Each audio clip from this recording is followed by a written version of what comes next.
2024-25 के स्वच्छ सर्वेक्षण सर्वे में पूरे देश में जब लगभग 5,000 शहरों ने हिस्सा लिया तो उसमें करनाल शहर को देश में तीसरे नंबर पर, जिसमें राष्ट्रपति अवार्ड भी मिला और उसमें करनाल का गौरव रहा कि वो तीसरे नंबर पे आया। हमारे माननीय केंद्रीय मंत्री श्री मनोहर लाल जी ने एक अंत्योदय की भावना के साथ कि जो हमारे शहर स्वच्छतम शहरों में आए हैं उनकी एक जिम्मेदारी फिक्स की, जिसमें एक स्वच्छ शहर जोड़ी सर्वेक्षण उन्होंने शामिल किया, जिसमें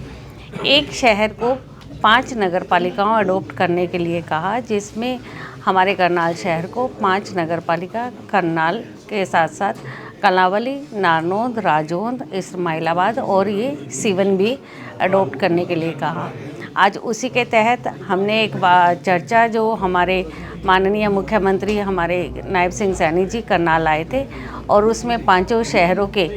यहाँ के जनप्रतिनिधि और यहाँ के सेक्रेटरियों को इनवाइट किया गया और उस दिन ये MOU हुआ था। उस MOU के साथ साथ हमने अपनी कार्यशैली स्टार्ट कर दी थी और इसके तहत हमने 1-2 बार VC पे भी बात की और उसके साथ साथ फ़ोन पे भी वार्तालाप के माध्यम से हमने यहाँ की समस्याओं के बारे में जानने का प्रयास किया।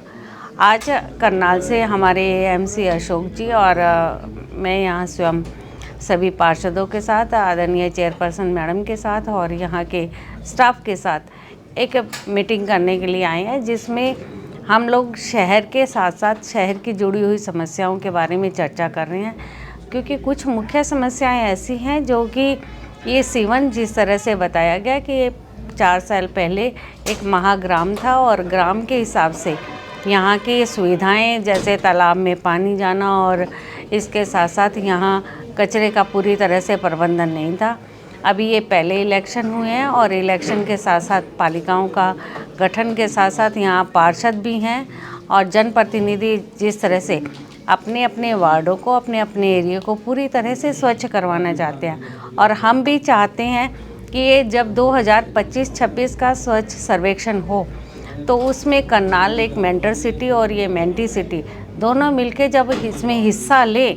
तो ये भी पूरी तरह से अपने स्वच्छता में आगे कदम बढ़ाए। हम आभार व्यक्त करते हैं अपने देश के प्रधानमंत्री माननीय नरेंद्र भाई मोदी जी का, जब इन्होंने 2014 से लाल किले के प्राचीर से एक आह्वान देश की जनता से किया। जैसे आज मुझे सीवन के सभी पार्षदों से, यहाँ के संस्थाओं से मिलकर लगा है कि एक भाव की ये स्वच्छता शायद संभव नहीं है। उस समय लगा था देश में ये स्वच्छता शायद संभव नहीं है, पर हमारे करनाल नगर निगम ने भी अपने स्वच्छता में कदम आगे बढ़ाए थे और अब शहर में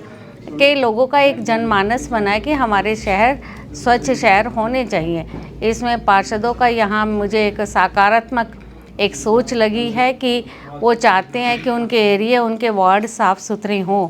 और उसके लिए हम इनसे सहयोग और इसके लिए हमने वार्ड कमेटियाँ भी गठित करवाई हैं और यहाँ पर कुछ सुझाव इनसे लिए भी हैं और इनको दिए भी हैं, ताकि आने वाले समय में 2025-26 के सर्वेक्षण तक ये शहर भी अपने कदम आगे बढ़ाते हुए स्वच्छतम शहरों की श्रेणी में शामिल हो। और मुझे विश्वास है कि जिस तरह से हमारे प्रदेश में और हमारे शहरों में आगे विकास के साथ साथ स्वच्छता के काम हो रहे हैं, तो उसमें हम अपने कदम आगे बढ़ाएंगे और सीवन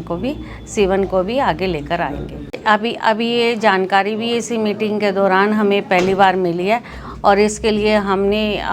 ये एजेंसी के सुपरवाइज़र से भी बात की है और उससे अलावा यहाँ के ब्रांच हेड से भी बात की है। उन्होंने कहा है कि वो जल्दी ही इस प्रॉब्लम को सॉल्व करेंगे और आगे आने वाले समय में इस तरह की समस्या नहीं आए। नहीं, मुझे बताया गया सेक्रेटरी ने कि उनकी जो पेनल्टी लगाई जा रही है उनकी पेमेंट में डिडक्शन की जा रही है और इसके अलावा मैंने पार्षदों से ये भी अनुरोध किया है कि आप ये वर्बल उनसे बात करते हैं तो कहीं ना कहीं उन समस्याओं का पूरी तरह से समाधान नहीं होता। आप अपने वार्ड की समस्याएं, आपके कितने अपने वार्ड में आपके घरों का उठान नहीं हो रहा है, आपके कलेक्शन नहीं हो रही है, उसकी जानकारी आप नियमित तौर पे लिख के रखेंगे और नियमित तौर पे सेक्रेटरी को देंगे तो निश्चित तौर पे उसकी डिडक्शन होगी तो उसकी आंखें भी खुलेगी और वो अपने काम को दुरुस्त भी करेगा। PWD की एक सड़क है, उसमें भी कुछ इशू आ रहे हैं, उसके लिए भी हमने बातचीत की है। हमने स्टेट लेवल पे मैंने अभी भी पार्षदों से भी ये कहा है कि हम एक मेंटर सिटी के नाते करना इन लोगों को ही है, पार्षदों को ही करना है, जनप्रतिनिधियों को करना है,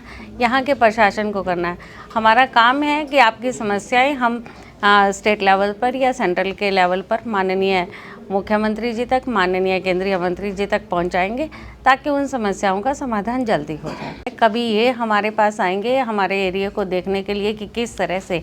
हम लोग काम कर रहे हैं, और कभी हम इनके पास आएंगे, कभी वीडियो कॉल के माध्यम से, और कभी यहाँ के दौरे हमारे अधिकारी पहले भी करके गए हैं। हमारे एएमसी C1 पहले भी आए थे, एक बार एक दौरा करके गए थे, वो यहाँ निरीक्षण करके गए थे। आज तो हमने एक ये बैठक रखी है जिसमें पार्षदों की भावनाओं को जाना, और यहाँ के रेजिडेंट है जो जिम्मेदार लोग हैं उनको हमने इनसे बातचीत की है। मुझे विश्वास है अगले दौरे में हम लोग आएंगे या ये हमारे पास आएंगे तो इन समस्याओं का समाधान हो जाए। अभी यहाँ से पता चला है कि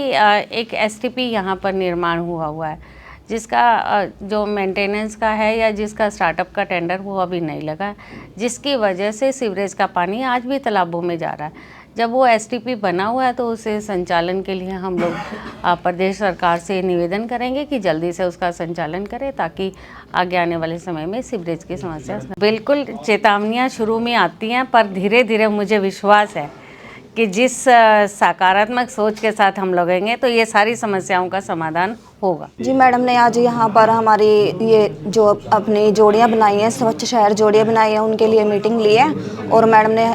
अच्छे तरह से देख भी लिया है कि यहाँ C1 में किस चीज़ की कमी है और आगे के सारे काम सुचारू रूप से किए जाएंगे।